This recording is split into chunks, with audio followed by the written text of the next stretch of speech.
Bienvenidas a a este nuevo seminario del INIGEM. Primero que todo, gracias por acompañarnos. Em, Agradecer a Lourdes por haber aceptado nuestra invitación, muy amablemente. Eh, Como siempre, las preguntas las hacemos al final. Si pueden y lo desean, pongan pregunta en el chat y yo les voy dando la palabra. Si no, la escriben directamente y yo las voy transmitiendo, como lo desee cada uno de ustedes. Em, bueno,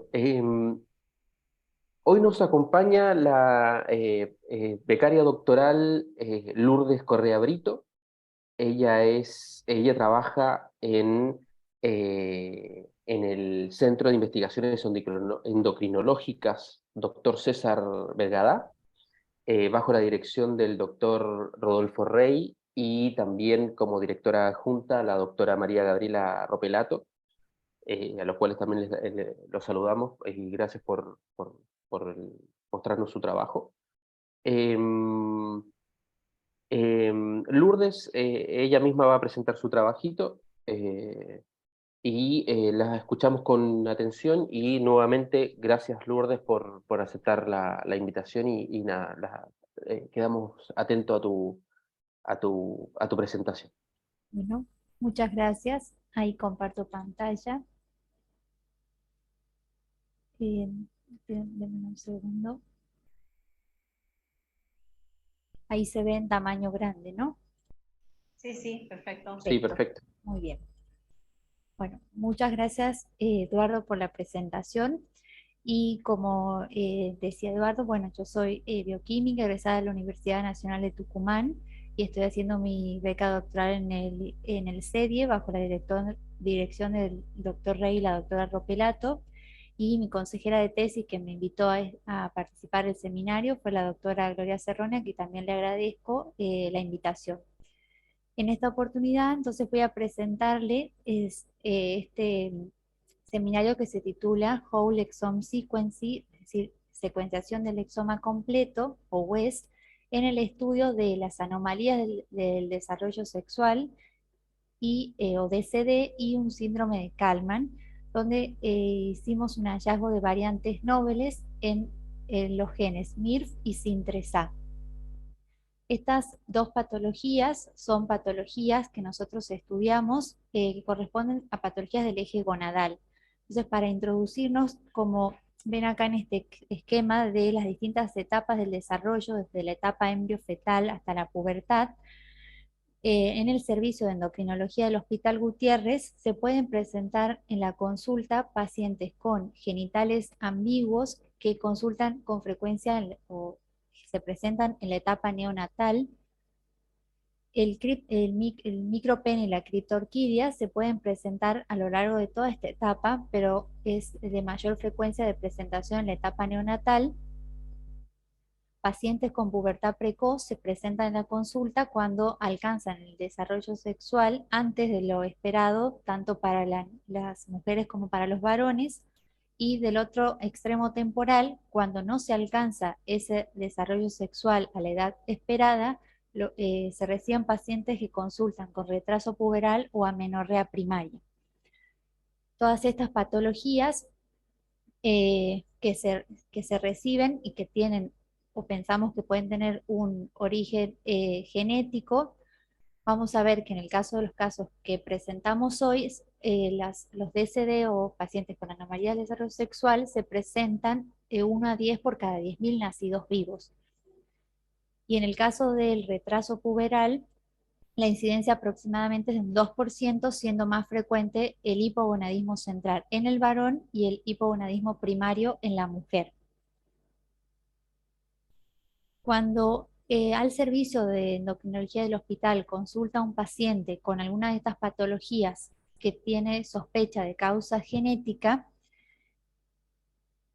atraviesa por una serie de etapas que vamos a describir en este flujograma que es propio de un servicio que hace una evaluación y estudio, en este caso genómico, que inicia con una evaluación clínica que realiza en este caso el médico endocrinólogo, que incluye todos estos, esta evaluación exhaustiva a partir de la cual va a sospechar entonces de una causa genética. Entonces establece un diagnóstico molecular, va a establecer un diagnóstico clínico presuntivo, establece los diagnósticos clínicos diferenciales y solicita un estudio genómico. Para eso, en nuestro servicio se elabora una ficha clínica donde además de toda esta información deben estar detallados con los términos que se conocen HPO, el fenotipo del paciente. En este ejemplo tenemos el fenotipo para un paciente con un hipogonadismo central.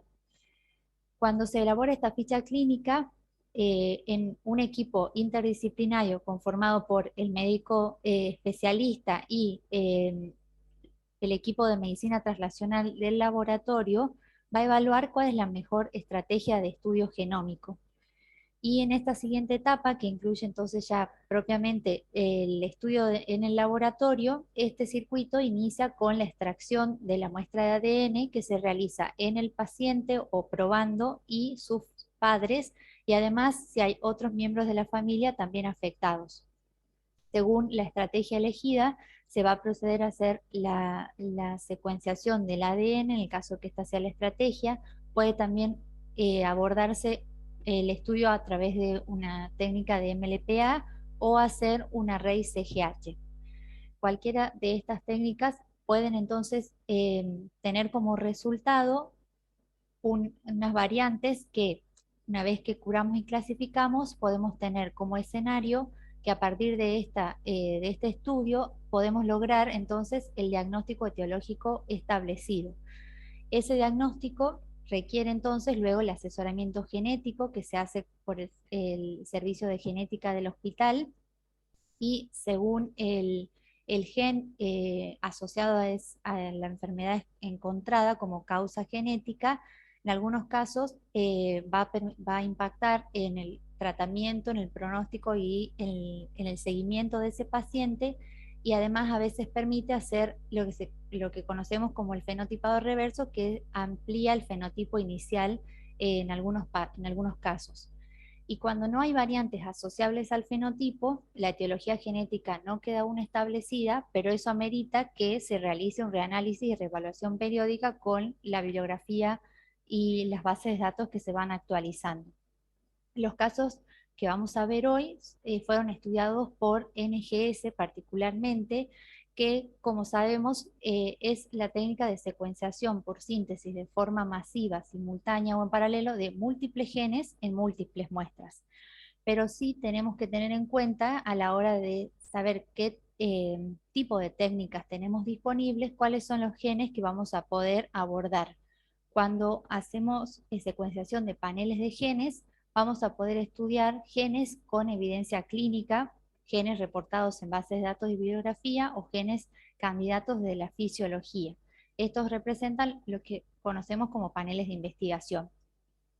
En el estudio de la secuenciación del exoma completo vamos a incluir, además de estos genes de paneles clínicos y de investigación, a genes que tengan escasa asociación a la patología o los que se conocen actualmente como genes GUS o genes de significado incierto, de los cuales su función todavía no está muy clara. Y por último, si tenemos la posibilidad de acceder a la secuenciación del genoma completo, además de evaluar todos estos genes, vamos a poder estudiar las regiones intergénicas entre los genes o regiones intrónicas de todo el genoma. En nuestro laboratorio, entonces, la primera etapa para el NGS incluye la etapa del procesamiento de la muestra y secuenciación, es decir, la etapa de la mesada húmeda en el laboratorio. Nosotros hemos tenido la posibilidad de poder trabajar y realizar la secuenciación de paneles de Illumina, TWIS, o este panel se llama TCO TruSci1, y otro panel que es el panel de Inherited de Agilent. Entonces, acá tenemos representado en 3 días todo lo que sería el protocolo de secuenciación, que tiene diferencias según el kit empleado, y parte de la mesada donde tenemos las muestras de ADN hasta que ponemos las muestras en el secuenciador. Para simplificar todos estos pasos, podemos decir qué es lo que ocurre dentro del tubo de reacción. Entonces, en un primer paso tenemos el ADN genómico completo. Acá tenemos representado 2 muestras. Este ADN se fragmenta, en nuestro caso son tipo de fragmentación enzimática. Luego tenemos que colocarles unos adaptadores a esos fragmentos y unos índices que identifican cada muestra por un proceso que se llama indexado.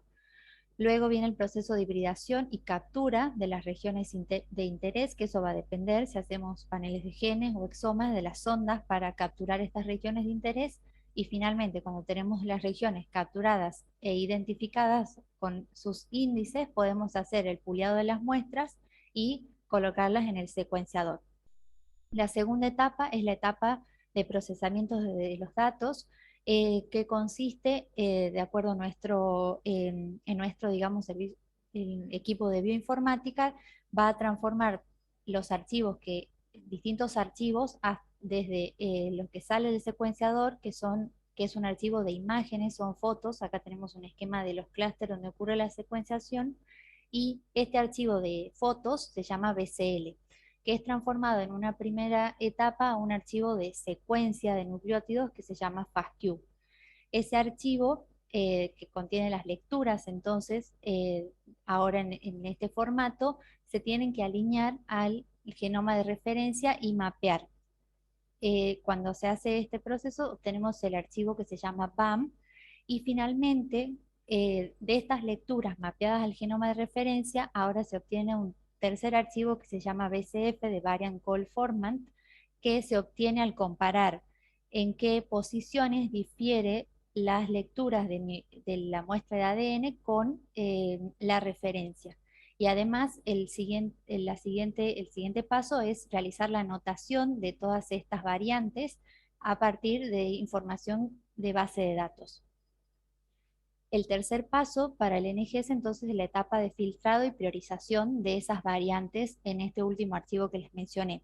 En este esquema vamos a ver del total de variantes que tiene ese archivo, nosotros aplicamos distintos filtros. Un primer filtro tiene que ver con hacer un filtro de frecuencia poblacional, de la calidad que tienen esas variantes y el impacto alto y moderado que generan en la proteína. De esas variantes filtradas, vamos a filtrar por los genes candidatos indicados en la ficha clínica, y finalmente vamos a quedarnos con un grupo más reducido de variantes que vamos a considerar como candidatas. De todo este proceso vamos a ver cómo se llevó a cabo en 2 casos clínicos. El primer caso que vamos a ver es un paciente con síndrome de Kallmann, que tenía además RCIU, retraso de crecimiento intrauterino, dismorfias y retraso madurativo.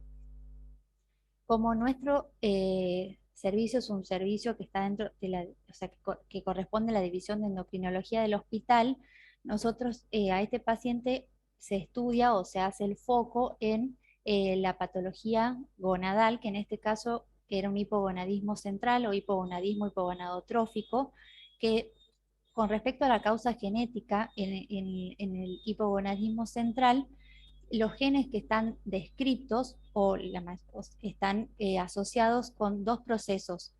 Uno es el desarrollo y migración de la neurona GNRH desde la placa olfatoria hasta su posición final en el hipotálamo.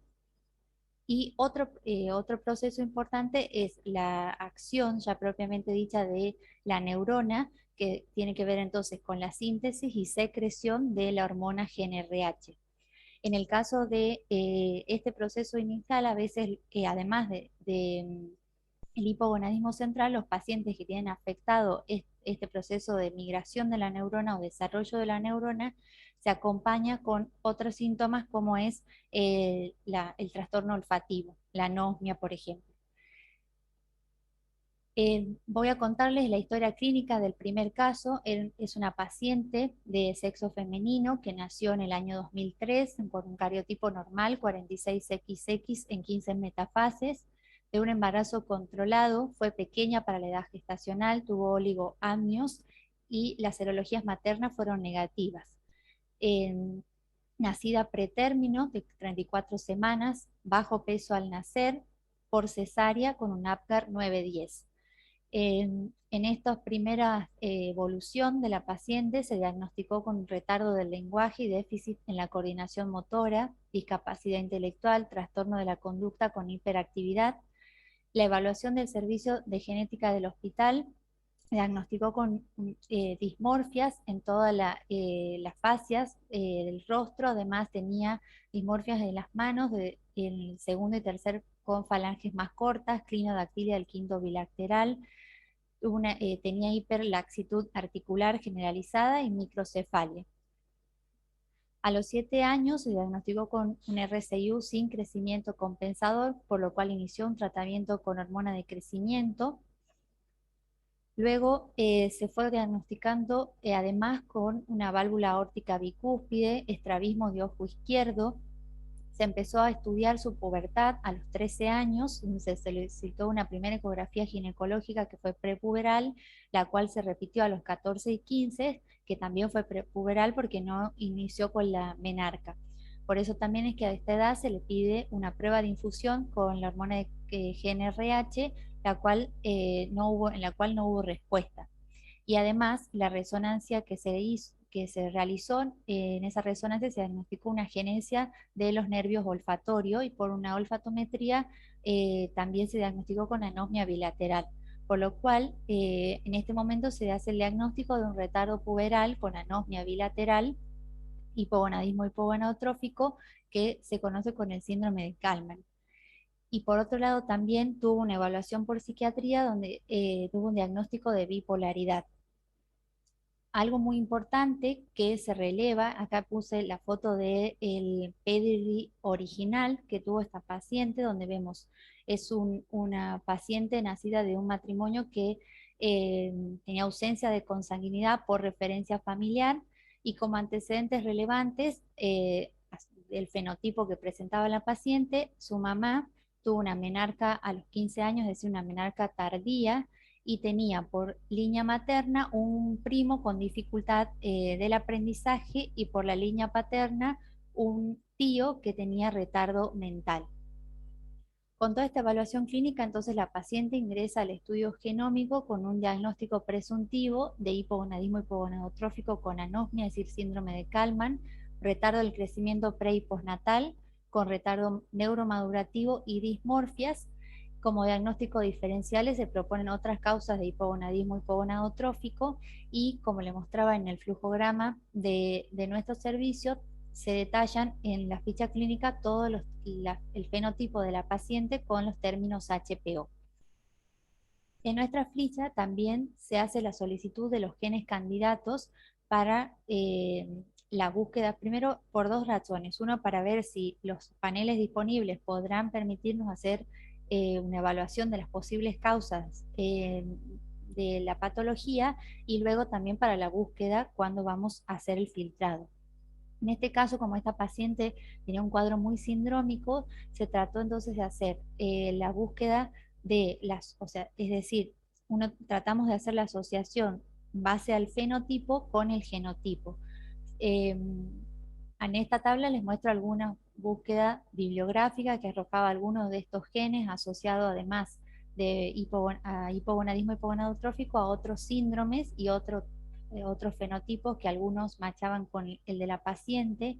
Luego se utilizaron otras estrategias que tienen que ver con estos programas, donde uno coloca los términos HPO y arroja distintos genes que están directamente relacionados. Entonces, con esta estrategia uno puede ir filtrando distintos genes. En una primera instancia, esta paciente se le realizó un estudio de secuenciación de exoma clínico, es decir, a través del kit de TruSci1 de Illumina, que consta de 4.800 genes. Acá les muestro el filtrado que se hizo del resultado de esta secuenciación, que partimos de 28.000 variantes en 4.000 genes. Con el filtrado de frecuencia poblacional, reducimos ese número de variantes a aproximadamente 3.000 en 1.300 genes, y finalmente, haciendo un filtrado del impacto potencial de las variantes en la proteína, es decir, variantes del tipo truncante, friendship, de splicen o misen, nos quedamos con 3 variantes en 3 genes. Esta es una visualización de estas 3 variantes filtradas y en este caso la primera variante era en un gen que tenía evidencia limitada que asociaba, o sea, se asociaba a discapacidad intelectual que era no sindrómica y además de una herencia autosómica recesiva, con lo cual no marchaba con el fenotipo y la heteros, digamos, y la condición en este caso porque solamente teníamos una variante y no teníamos el otro alelo para que se cierre de alguna forma la segregación. En el caso de este otro gen, las variantes asociadas o que ocurren en este gen reportadas en la bibliografía tienen que ver con ganancia de función y con un síndrome que se llama Mirage, y al ser una variante en este caso nonsense de ganancia de un codón stop, el mecanismo sería la haploinsuficiencia y no de ganancia de función, por lo tanto también descartamos esta variante. Y en este tercer gen está asociado a discapacidad también, debilidad muscular, pero de herencia autosómica recesiva y solamente teníamos una variante y tampoco machaba con el fenotipo de la paciente. Es así que descartamos estas 3 variantes y tuvimos la posibilidad de ampliar el estudio en este caso, como les mostraba en este esquema, y poder hacer un estudio más amplio a través de una secuenciación de exoma. Fue por un estudio en colaboración con una empresa de Corea llamada Trivillion, en el cual se usó como panel de captura, un panel que tenía sondas para capturar 19.433 genes. Este es el filtrado de los datos de secuenciación y partimos de un total de 94.431 variantes en 16.000 genes, y haciendo estos filtros que mostraba también en el filtrado anterior para un panel mucho más chico, pueden ver que colocando el filtro de frecuencia poblacional y el impacto potencial en la proteína, nos quedamos con 1.000 variantes en 880 genes. Entonces esto implica un desafío para para poder reducir las variantes que vamos a tratar de ir a curar manualmente. El siguiente filtro que usamos para tratar de reducir ese número de variantes fue, además de poner un filtro de calidad, solo quedarnos con aquellas que tengan un impacto alto, una frecuencia menor al 3% y excluyendo las variantes sinónimas, nos quedamos con 126 variantes en 108 genes. Lo que elegimos en esta instancia la estrategia de poder poner esta lista de 108 genes en Phenalyzer y comparar, y por otro lado colocar los términos HPO del fenotipo de nuestra paciente, tal manera que nos arroje el Phenalyzer una lista de priorización de cuál de todos los 108 genes machaba mejor. O sea, asigna un score y con eso nosotros primero podemos elegir para ir a ver la variante en el gen SIN3A de mayor score. Esa variante en el gen SIN3A fue una variante de una duplicación que producía un cambio de isoleucina por arginina en la posición 1016 de la proteína del tipo Frenchy, porque producía un corrimiento del marco de lectura con la aparición de un codón stop 6 aminoácidos después. Ya vamos a ver un esquema. Este gen se encuentra en el cromosoma 15, en la cadena reverse. La variante se encontraba en heterocigosis en la paciente, eso lo pueden ver en el IgB, que es un archivo que muestra el alineamiento de las lecturas de la secuenciación, en este caso de la paciente. Ven que hay lecturas donde se encuentra la variante, esta duplicación, y lecturas donde no se encuentra, es decir, por eso está en heterocigosis. Es la variante que hay en el exón 17 de 21 genes totales, está ausente en base de datos de frecuencias poblacionales y no se encontraba reportada en otras bases de datos. En OMIN, este gen SIN3A está asociado a un síndrome que se llama Wittgen-Kohl o WITCOS. En la siguiente imagen les muestro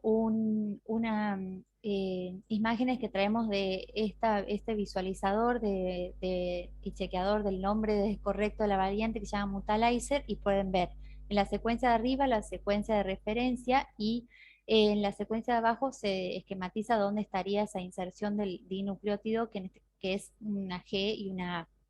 Y en la parte de abajo ven a la izquierda la secuencia proteica normal o wild type, y en la parte de la derecha lo que ocurriría en el caso de la variante. Vemos que entonces esta isoleucina cambia por una arginina en esta posición, y además se produce 6 aminoácidos posteriores la aparición de un codón stop, con lo cual se predice que se pierde todo lo que está marcado en rojo de la proteína. Para contarles un poco acerca de este gen y del síndrome asociado, se trata de un gen que codifica para una proteína que actúa como un factor de transcripción, que acá está esquematizado con rosa, que se asocia con otras proteínas y forma un complejo correpresor de toda la maquinaria de las histonas. Por lo tanto actuaría en todo lo que tiene que ver con la función del mecanismo epigenético en el que participan las histonas.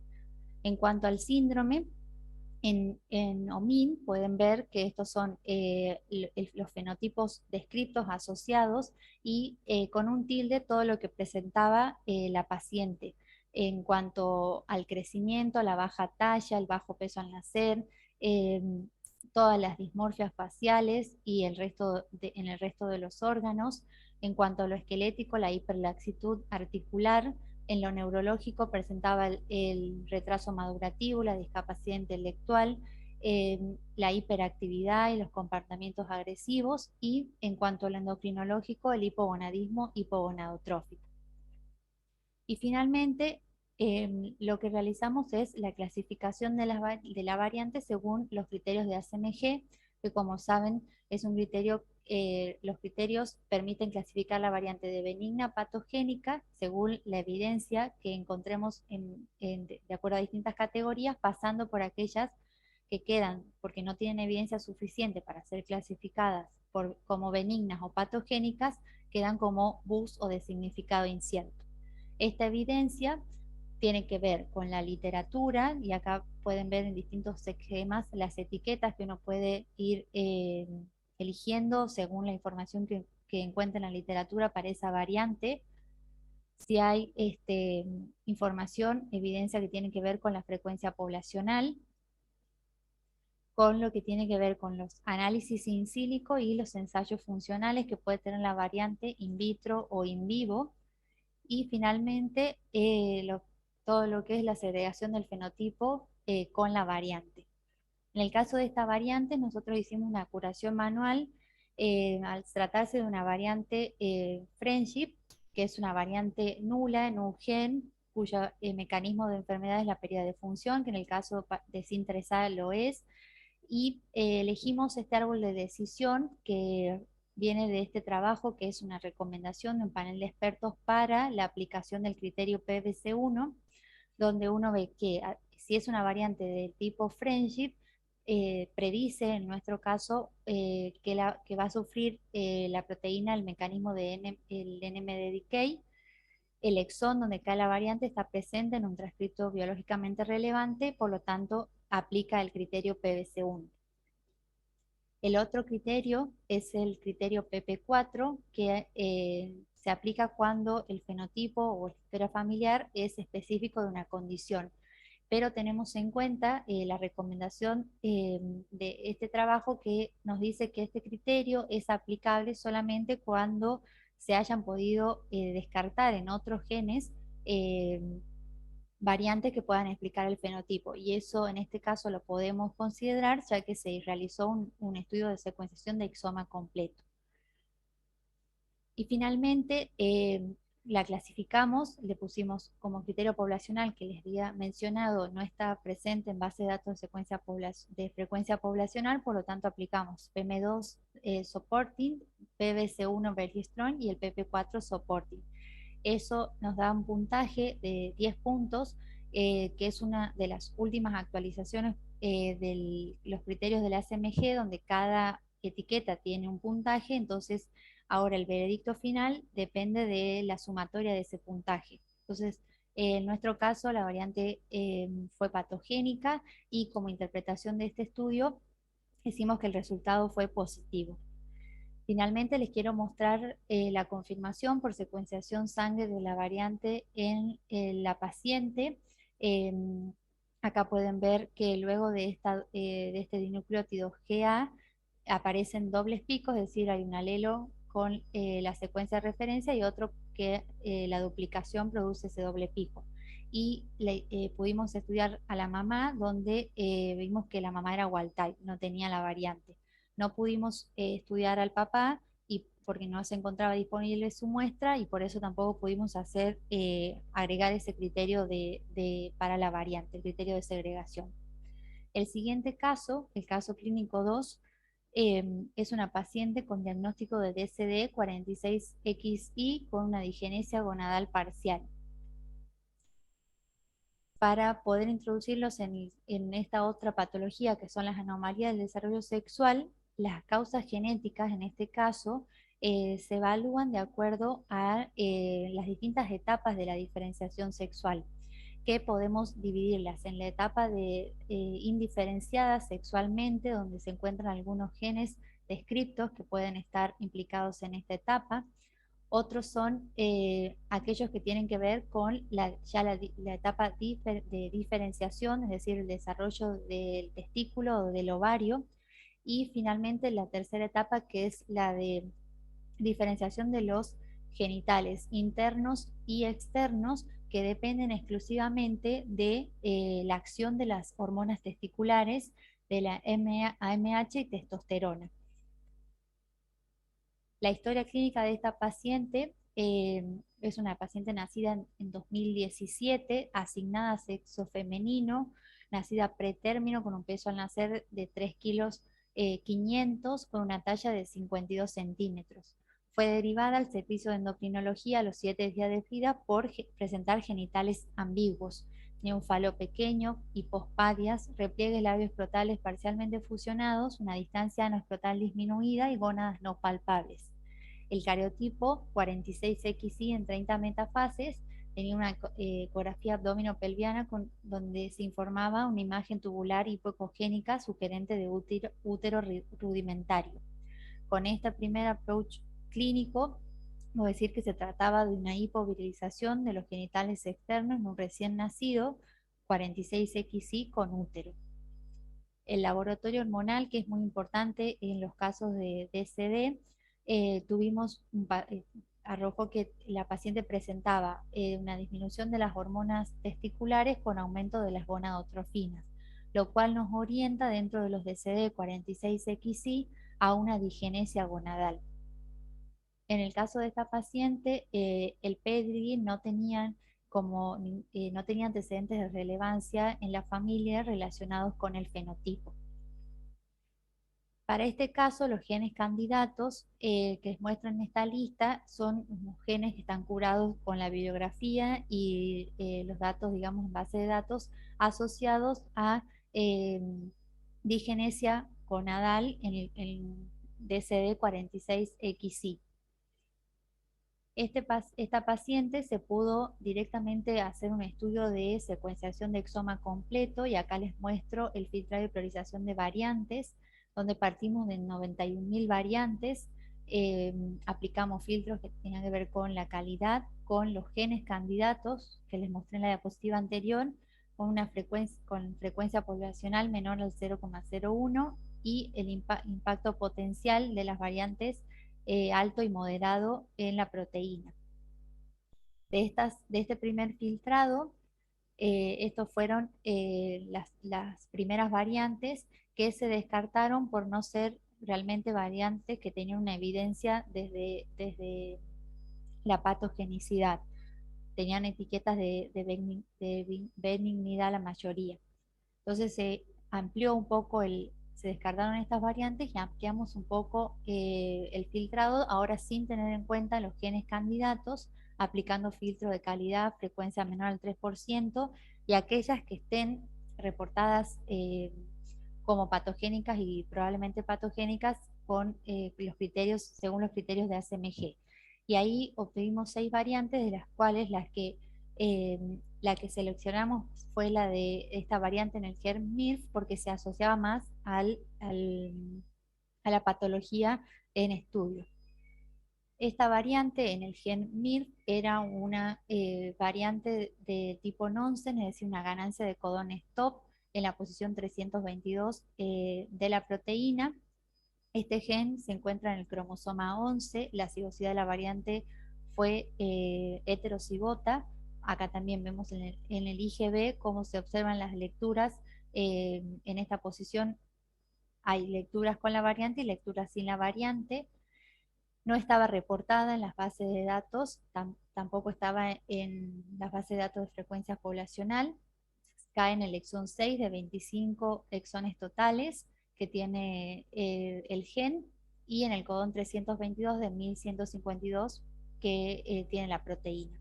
En OMIN, el gen se encuentra asociado a este síndrome que se llama cardíaco urogenital. Para visualizar cuál sería el efecto de el efecto de la variante en la proteína, nuevamente les muestro cómo visualizamos a la izquierda una proteína normal, y esta aparición del codón stop en esta posición 322 produciría que se pierda toda esta secuencia proteica. El gen MIRF codifica para un factor, se llama regulador de la mielina, porque inicialmente se estudió en las neuronas, pero se expresa en muchos tejidos. Acá pueden ver un esquema de la proteína, tiene un extremo amino terminal que actúa como un factor de la transcripción, un extremo ICA o un dominio ICA que es de autoclivaje, y el extremo carboxilo terminal que permite que la proteína se ancle en el retículo endoplasmático. Entonces, el mecanismo de acción de esta proteína forma un trímero, el cual se autocliva en esta posición, y el dominio amino terminal se trasloca al núcleo y actúa como un factor de transcripción. Lo interesante en los casos reportados de variantes en este gen es que hay, acá podemos ver en este esquema donde están los distintos dominios de las proteínas, todas las variantes reportadas y los fenotipos de los pacientes portadores de estas variantes.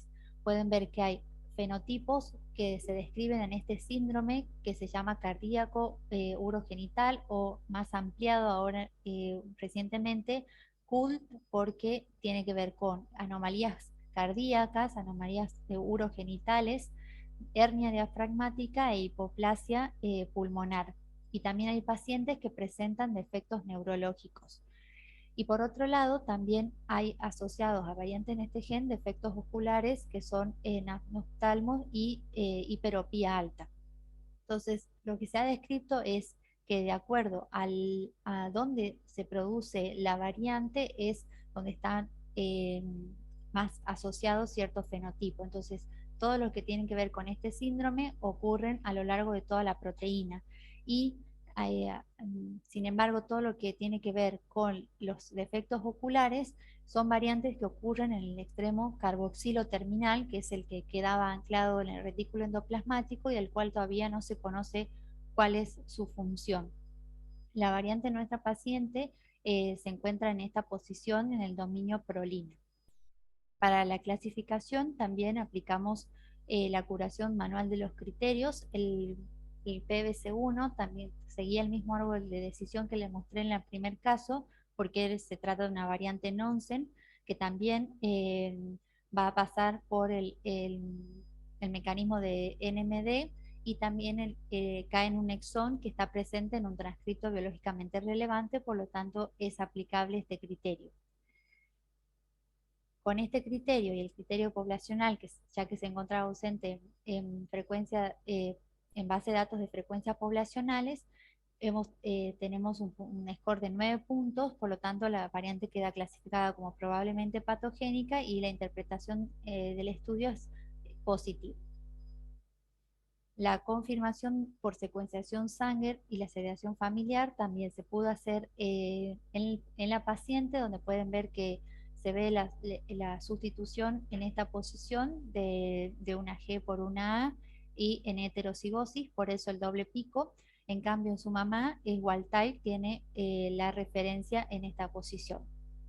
Tampoco pudimos hacer el estudio en su papá porque no se encontraba disponible. Para finalizar con estos dos casos,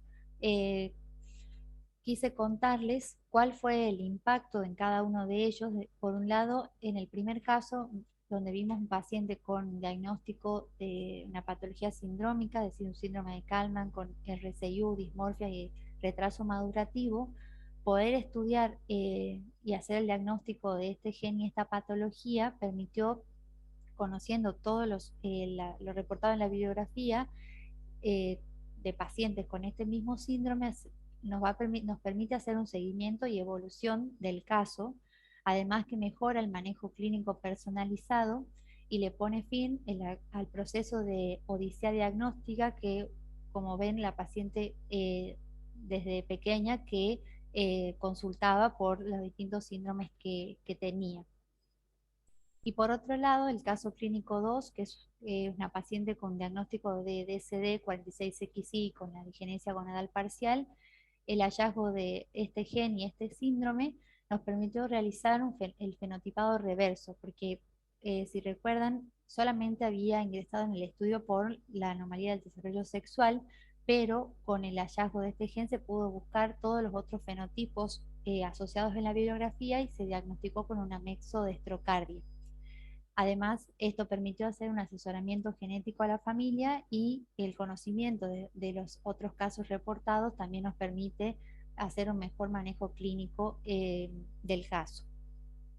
Este es un poco parte del equipo del Laboratorio de Medicina Translacional, el equipo médico de la División de Endocrinología del hospital, con el que bueno, trabajamos y somos parte de ese gran equipo y flujograma que les mostré en el inicio. Bueno, ahora sí, dejo de compartir.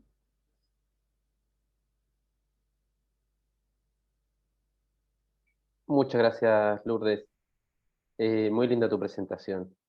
No sé si alguien tendrá preguntas, al menos en el chat, al menos todavía no ha aparecido ninguna. ¿Alguien quiere prender el micrófono?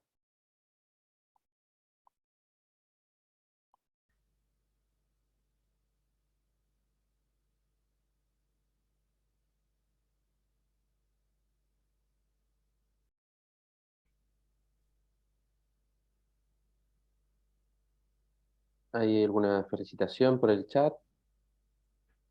¿Preguntas? Si no hay pregunta, ¿puedo decir algo? Adelante, Gabriela. Bueno, primero gracias por la invitación y lo interesante que tiene esto de la interacción, que ustedes lo pueden ver como en el trabajo que mostró Lourdes, ¿no? Como nosotros estamos en un hospital pediátrico, y digamos, nuestro centro tiene como esa como característica de trabajo como muchos otros centros de CONICET, pero bueno, en particular en pediatría, y de trabajo compartido. Y esto es un proyecto, forma parte de un proyecto que estamos realizando desde el 2018 en el hospital, donde estamos haciendo lo que tiene que ver con todo el proceso de diagnóstico genético y genómico, que en muchos casos estaba como por ahí en servicios específicos, hacían una parte o un gen candidato o un grupo de patologías, y todo el tema de la tecnología, para pegar ese salto institucional, que nos permitió hacerlo un proyecto que tiene que ver con el Ministerio de Ciencia y Tecnología de la Nación. Para pegar ese salto, digo, está oportuno decir que es un esfuerzo de un montón de gente, como mostró Lourdes, ¿no? Ahí en el proyecto, porque es tan transversal la aplicación de estas técnicas que realmente no pueden quedar en un servicio o para un grupo de patologías, sino que realmente tienen que mostrar todo su potencial para nosotros estamos viendo acá enfermedades poco frecuentes, pero se está trabajando con oncología molecular, virus, de hecho en el laboratorio translacional del hospital se secuenció el primer genoma del SARS-CoV-2 de Argentina, tengo entendido, creo, el grupo que lidera acá el grupo de virología. Y así, es como, quería contarles eso, como que esto estamos mostrando 2 casos que a Lourdes la atañen en particular por su plan de tesis doctoral, pero que bueno, acá hay varios de los actores de este proyecto que están sentados y prestando su tiempo también. Así que todo lo que quieran, hasta lo más mínimo que podamos compartirles de esta experiencia, bienvenido. Puede no ser específicamente de los casos, pero lo que quieran preguntar. No, muchas gracias, Gabriela. Y sí, importante lo que tú recalcas respecto a la función que están cumpliendo ustedes ahí en el hospital. Y no solamente habla de ciencia, sino que también de la importancia en la salud pública, y sobre Claro, todo en los sí, nenes. sí, sí, sí. Ese Eh, como que hay un tiempo, como vieron ahí, uno de los casos tenía 17 años dando vueltas sin diagnóstico, entonces Tal cual. esas cosas a nosotros nos ponen muy contentos de poder llegar a un punto de por lo menos saber el nombre y apellido de lo que pasa, ¿no? Y después, bueno, se sigue caminando, lamentablemente no termina Sí, sí, ahí tal la cual. cosa. Tal cual. Sí que se agradece, obviamente, que compartan esta linda función con nosotros. Eloísa tenía una pregunta. Sí, hola. Bueno, sí, muy buena la presentación. Creo que también no hay preguntas porque, bueno, son los casos donde encontraron lo que Claro. se solucionó, no da a nosotros, pero a mí sí lo que me mueve a pensar, viendo que hicieron un trabajo tan exhaustivo, lamentablemente por esta cosa de la profesión, lo que a mí me queda es que es un trabajo caro. Y entonces a mí me queda esta pregunta, justamente también por el comentario de la doctora, que entiendo que es la directora. Esto es en el marco de un proyecto de investigación, entiendo de la tesis de ella, pero esto para la salud, o sea, ¿esto le hace a cualquier chico que vaya al servicio? ¿Hay una cobertura de las obras sociales? ¿O por ahora está cubierto en planes de investigación? ¿Cómo está ese estado de ¿Cómo lo está que implantado dentro de la dinámica de atención del hospital? Es tu pregunta en un punto. ¿Cómo está cubierto? Porque es Sí, carísimo, ¿no? bueno, Para es el padre. parte del proyecto, tiene fondos del Ministerio de Ciencia, ¿sí? La unidad donde está ubicado toda esta tecnología es una donación de la cooperadora del Hospital de Niños, que es porque bueno, por el primer proyecto, el original, el FONARSEC, el primer FONARSEC, se armó un consorcio público-público, donde el CONICET, el gobierno de la ciudad y la cooperadora del hospital se comprometieron cada uno a hacer una parte. Mucho hizo el CONICET, mucho hizo la cooperadora, y el hospital viene con menos. Y es el que más transferencia tiene, porque es lo que está mostrando un montón de resultados de pacientes. Después de a poco se fue consiguiendo que todo lo que tiene que ver con la secuenciación Sanger, porque vieron que ella mostraba que digamos, se hace todo el estudio de segregación, eso lo está cubriendo el hospital, pero es mínimo en relación al gasto, tiene que ver con la secuenciación masiva. Por ahora, entonces, la respuesta es, se cubre con fondos de investigación y por lo tanto no está abierto a toda la comunidad del hospital. Estamos trabajando con un equipo de médicos de diferentes servicios que han colaborado con nosotros desde el minuto cero, o que tienen algún expertise en este tipo, porque todo es un salto tecnológico, pero también de formación, porque hay cosas que son por ahí un poco complejas de entender o de poder transmitir, ¿está bien?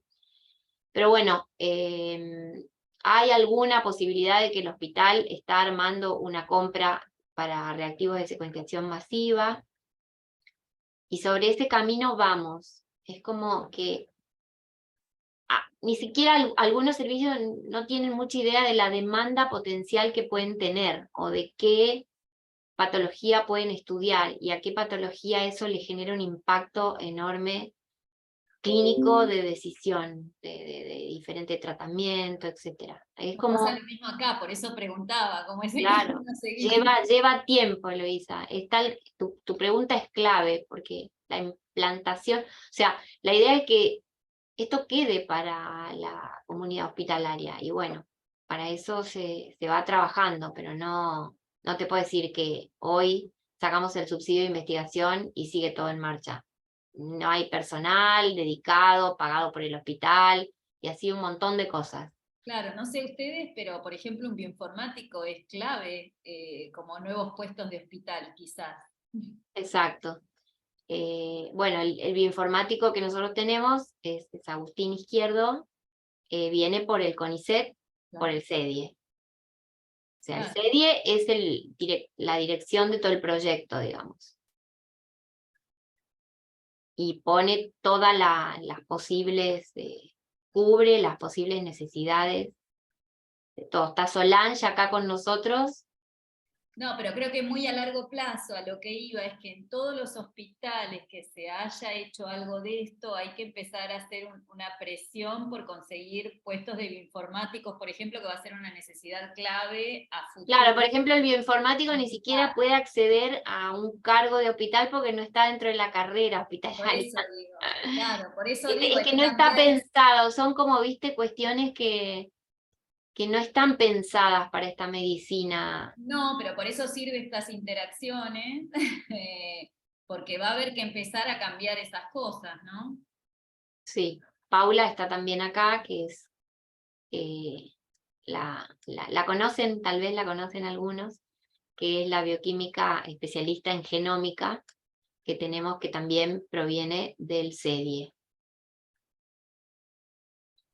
Verónica es la del tándem. Esos son los nombres que conozco.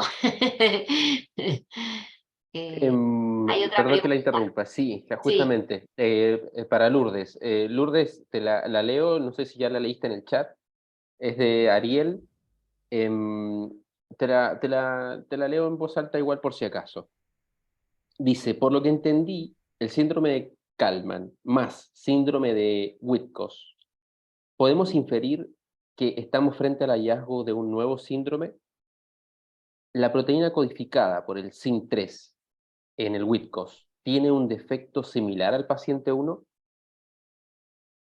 Bueno, creo que entendí o por ahí quizás no, me dice después Ariel si respondí la pregunta, pero el gen, el SIN3A que está asociado a este síndrome de Witkos, dentro de todo su espectro fenotípico que yo les mostré cuando nosotros buscamos en OMIM síndrome de Witkos o buscamos el gen y aparece este fenotipo relacionado, está el hipogonadismo hipogonadotrófico dentro de las manifestaciones fenotípicas que puede tener. Lo que pasa que del gen, es un gen que se lo ha priorizado gracias a estas técnicas de secuenciación de nueva generación, porque pertenece a una región, o sea, si quizás no daba para contarles esto, pero cuando en este caso, en esta patología, el SIN3A se descubrió gracias a que se encuentra en una región que también tiene asociada como patología la microdeleción 15q24, es decir, se estudiaron pacientes con esa microdeleción que abarcaba SIN3A y pacientes que tenían un fenotipo parecido a los de la microdeleción que tenían variantes en ese gen. Y ahí se pudo asociar al gen con este síndrome y se le puso Witkos porque es el investigador que hizo este estudio se llama Witkevin Cole. Pero por otro lado, lo que él me pregunta en relación a la proteína es un factor de transcripción y es muy ubicuo en su expresión. Entonces, por ahí explicar no solo, ni siquiera la variante como ensayo funcional, o sea, uno lo esperaría que lo mejor sería que tengamos un ensayo funcional de la variante, pero ni siquiera el gen está estudiado bien cómo podría estar asociado a cada uno de esos fenotipos que tiene el síndrome asociados. O sea que por ahora es solamente de acuerdo a los pacientes que se van encontrando que tengan variantes, uno puede asociar la evidencia, decir, bueno, podría explicar el hipogonadismo, pero faltarían ensayos funcionales de la variante para poder asociarlo a cada uno de esas manifestaciones o al cuadro en sí. No sé si ahí estoy clara. Para mí sí, no sé si, porque está sin micrófono. No sé si alguien más tendrá alguna otra pregunta. Es como decía Eloísa, es complicado hacer justamente preguntas del tema siendo casos clínicos, por eso no lo deja de ser interesante, obviamente. Dice, gracias Lourdes, se entendió, me dice Ariel. Buenísimo. Buenísimo. Bueno, si no hay más preguntas, no queda más que agradecerles nuevamente, Lourdes, principalmente por habernos presentado tu trabajo, y obviamente a todo el equipo de trabajo también de Gabriela, de la doctora Gabriela, Paula, que bueno, la nombraron, Sol, el doctor Rey, etcétera, etcétera. Nuevamente gracias por presentarnos su trabajo.